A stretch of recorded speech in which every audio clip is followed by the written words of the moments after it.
Request করলাম মাকে নিয়ে একটা গান শোনাইতে, তো এখন আমি আমার মা এবং সকলের মাকে উদ্দেশ্য কইরা একটা ছোট্ট গান বানাইছি, তো এটাই এখন তোমাদের শোনাবো।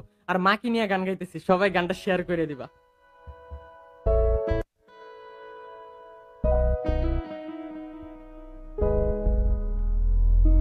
মা তুমি ছেড়ে আমায় যেও না, তুমি জান্নাতের ঠিকানা, যারা মাকে কষ্ট দাও জান্নাত পাবে না।